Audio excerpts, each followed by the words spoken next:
morning students, I am Babita from Motilal Nehru Public School. So students, in last classes we have discussed about our chapter cells division and cell cycle. So in this chapter we have discussed about mitosis, phases of mitosis, M phase and interphase, and we already discussed about the parts of M phase, that are telophase, metaphase and all of that. So in today's class we will start our class with the topic, that is cytokinesis. Cytokinesis. What is cytokinesis? ये देखिए, हमने पहले ही पढ़ा था cytokinesis और कैरोकाइनेसिस. दो चीजें होती है. साइटोकाइनेसिस होता है कि जब जो हमारी सेल है, सेल इक्वल पार्ट्स में डिवाइड हो जाए. जैसे ये हमारी सेल थी, ठीक है. और साइटोकाइनेसिस का मतलब क्या होता है कि ये हमारी सेल दो पार्ट्स में डिवाइड हो गई है. मतलब ये जो क्लीवेज यहाँ पे बन रहा है, ये जो क्लीवेज बन रहा है हमारा साइटोकाइनेसिस, दो सेल के, एक सेल के बीच में, ये होता है साइटोकाइनेसिस. इसमें दो तरह की आती है, एनिमल सेल और प्लांट सेल. एनिमल सेल में होता है कि यहाँ पे ये जो क्लीवेज है इसको हम बोल देते हैं क्लीवेज फ्लो.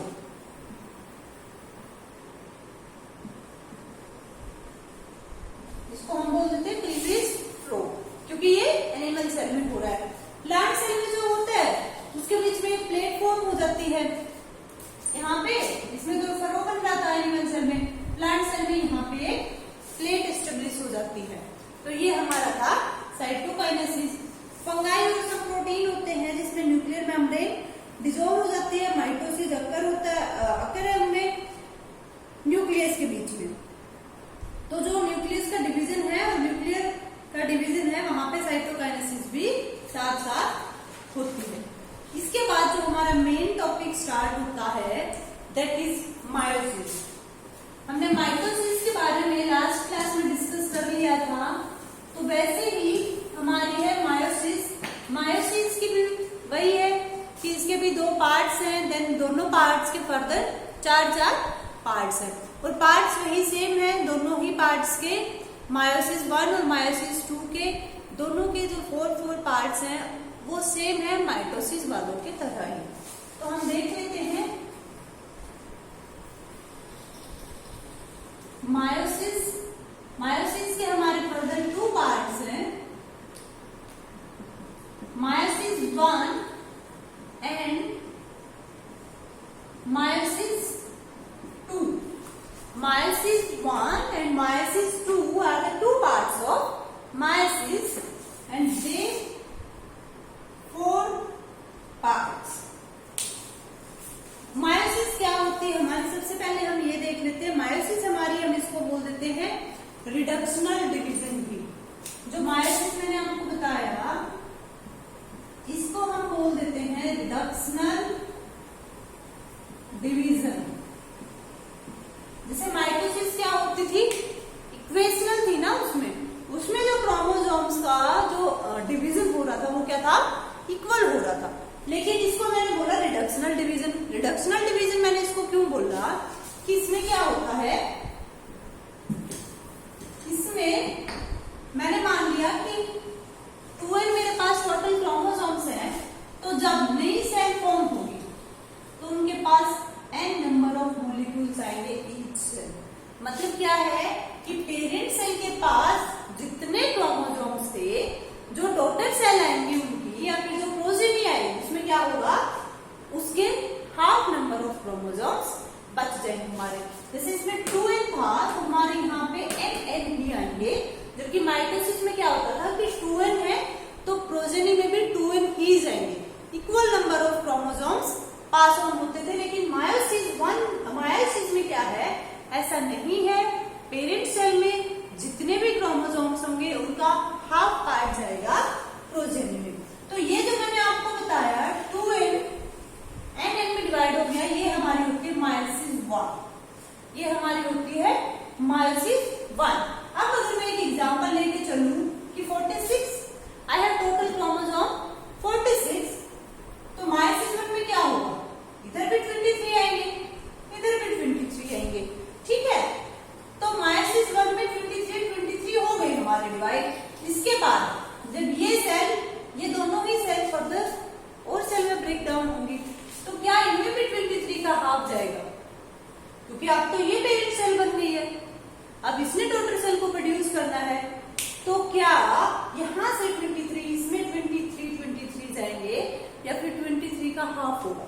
ये यहाँ से 23 ही पास होते हैं।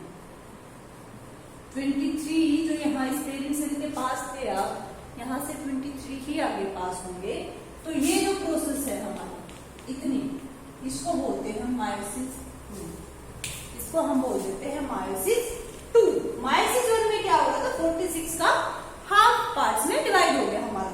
23 एक के पास रह गए, 23 एक के पास रह गए।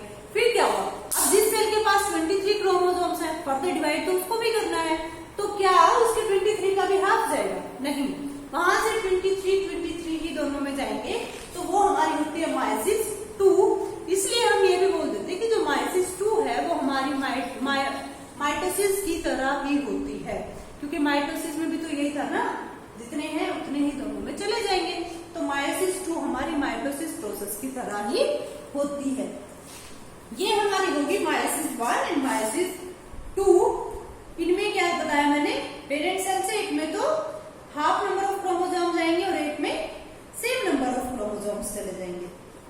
इसके बाद अगर मैं बात करूं आपसे कि मायोसिस की सिग्निफिकेंस क्या होती है, और मैंने आपको बताया कि meiosis 1 and meiosis 2 both have 4 parts, both have 4 parts. सबसे पहले सिग्निफिकेंस क्या होती है कि एक तो इनमें क्या हो जाएगी, वेरिएशन होती है और इवैल्यूएशन होती है। इनमें मायोसिस में क्या होती है कि सिग्निफिकेंस, वेरिएशन और इवैल्यूएशन होती है। वेरिएशन मतलब जर्म सेल्स में चेंज हो रही है, यहाँ पे 46 थे तो 23 हाफ ऑफ चले गए, ठीक है। और इवैल्यूएशन हो रही है क्योंकि स्पीसीज को सर्वाइव करने के लिए इवैल्यूएशन की जरूरत होती है, तो वो हो गया हमारा इवोल्यूशन हो रहा है। अब मायोसिस 1 की हम बात करते हैं। मायोसिस 1 ये हमारी सबसे लार्जर फेज है। ये मायोसिस 1, इसको हम लॉन्गेस्ट फेज भी बोलते हैं बच्चों। मायोसिस 1 हमारी लॉन्गेस्ट फेज भी होती है। अब मैंने आपको कहा था कि जो माइटोसिस के पार्ट्स थे वही से मायोसिस के भी हैं, मायोसिस 2 के भी हैं। तो माइटोसिस फेज के फर्स्ट पार्ट का नाम क्या था, क्या नाम था हमारी माइटोसिस के पार्ट फर्स्ट का नाम था हमारा पैरोफेज। पैरोफेज हमारी फर्स्ट फेज थी माइटोसिस की, और वही हमारी है मायोसिस 1 की। इसको हमने बोल दिया पैरोफेज 1। पैरोफेज 1 हमने बोल दिया। अब इसमें क्या होता है कि पैरोफेज 1 के भी फर्दर हमारे पार्ट्स हैं। पैरोफेज 1 के हमारे 5 पार्ट्स हैं, जिनको हम 1 बाय 1 डिस्कस करेंगे। ये जो पैरोफेज 1 बताई, इसके हमारे 5 पार्ट्स हैं। इसके हमारे 5 पार्ट्स हैं, जिसमें सबसे पहला हमारा आता है लैक्टोनिन। लैक्टोनिन हमारा फर्स्ट पार्ट आता है। इसका पार्ट है ये पैरोफेज 1 का, और पैरोफेज 1 किसका पार्ट है, मायोसिस 1 का। तो जो लैक्टोनिन है, इसमें क्या होता है कि जो जेनेटिक मटेरियल है वो कॉम्पैक्टली अरेंज होता है। ये जो लैक्टोनिन मैंने बताया, इसमें क्या है, जो जेनेटिक मटेरियल है वो कंपोज्ड होता है। जब हम न्यूक्लियस की बात करते हैं, न्यूक्लियस में क्या होता है, जेनेटिक मटेरियल होता है। तो ये जो हमारी फेज है लैक्टोनिन, इसमें क्या होता है, वो जेनेटिक मटेरियल टाइटली कंपोज्ड होता है, मतलब टाइटली एक दूसरे के पास होता है, कि जब हम उसको माइक्रोस्कोप से देखते हैं तो हमें बिल्कुल पास पास ही दिखता है, अलग अलग हमें नहीं दिखता है। हमारा कुछ ऐसा होता है। ये हमारा न्यूक्लियस हो गया। इसमें क्या है, जो ये जेनेटिक मटेरियल है ये टाइटली कंपोज्ड है, हमें नहीं दिख रहा है इसमें अलग से कि एक्स एक्स करके कोई क्रोमोसोम बने हुए नहीं दिखता है इसमें। ये हमारी होती है लैक्टोनिन फेज। ये हमारी होती है लैक्टोनिन फेज। दूसरी हमारी आती है जाइगोटिन फेज। सेकेंड फेज हमारी आती है जाइगोटिन फेज। लैक्टोनिन से नेक्स्ट कौन सी है, जाइगोटिन फेज है। लैक्टोनिन में क्या था, जो जेनेटिक मटेरियल वो टाइटली कंपोज्ड था, कॉम्पैक्टली अरेंज्ड था ना। जाइगोटिन में क्या हो जाएगा, जो होमोलोगस क्रोमोसोम्स हैं वो पेयरिंग करना स्टार्ट कर देंगे। जो होमोलोगस क्रोमोसोम्स हैं वो पेयरिंग करना स्टार्ट कर देंगे। अब होमोलोगस क्रोमोसोम्स कौन से होते हैं, देखो बेटा, ये हमारा न्यूक्लियस हो गया। तो इसमें हमने मान लिया ये ऐसे करके हमारे क्रोमोसोम्स के पेयर बने हुए हैं कुछ, ठीक है।